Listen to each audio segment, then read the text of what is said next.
Hello everyone, it's Michael Lazar here, and welcome back to the channel. And in today's video, I'm going to outline for you the steps to go from a beginner chanter to a proficient chanter, somebody who can function in a church choir. Alright, these steps aren't going to take you all the way to master Proficient, but they're going to at least help you be able to read music. So, the first thing you have to do is memorize the knee-to-knee scale. Alright? Have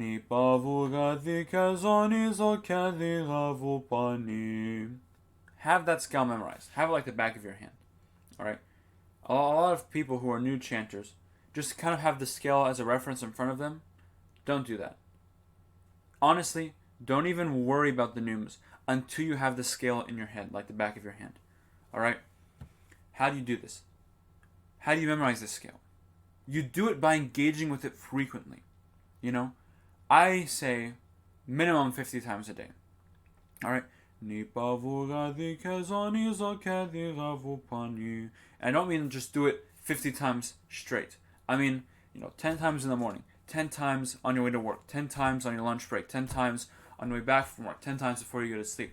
Minimum that. The reason why I'm saying engage with it like 50 times a day is because you want this to be basically in your head like the back of your hand. You don't want to think about this. Alright? The sooner you have the scale memorized, the sooner you can learn neumes. Because knowing the scale well will basically make learning neumes the easiest thing possible. So, the next step, I kind of alluded to it, is to memorize the neumes. Memorize up 1 all the way until up 7. Alright? There's going to be around 20 characters you should learn there. Alright? These characters, although some of them are used a lot more frequently than others, you have to memorize them. And I don't mean just sit with them and look at them and be like, oh, okay, I have them memorized. I mean every day, sit with them and engage with them. How do you engage with them? Well, the first thing I have to do is chart out each character. So I always say to new students, take notes with pen and paper. Never just take a screenshot of it.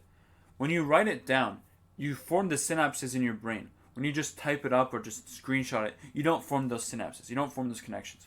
When you write it down, you form those connections and you remember them because it's a pain to write things down. Alright?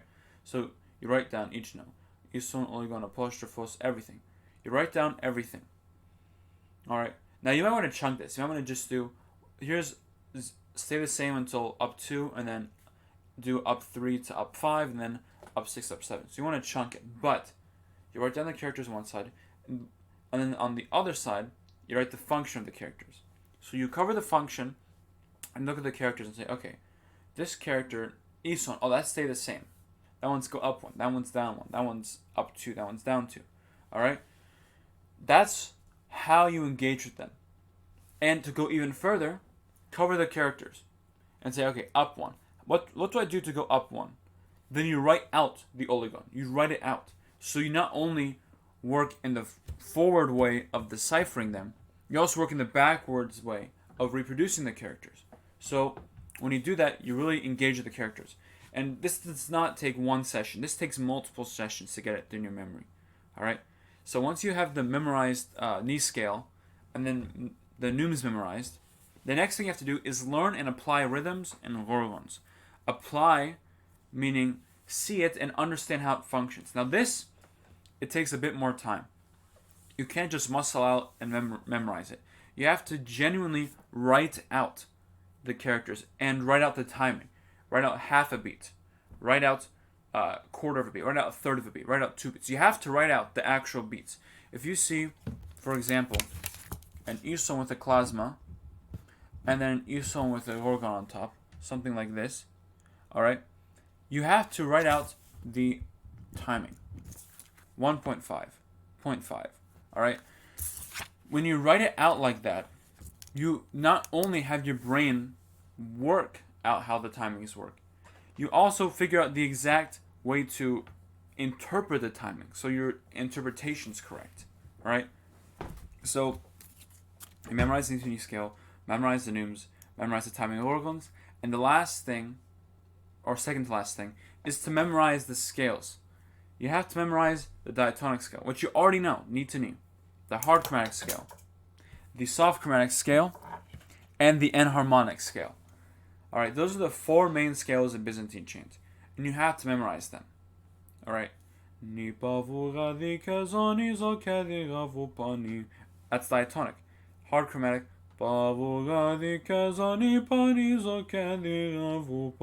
Soft chromatic.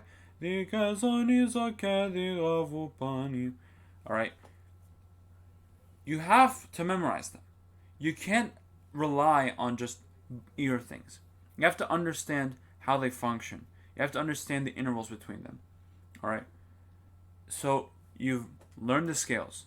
You've learned the rhythms. You learned the neumes. You learned the ni scale.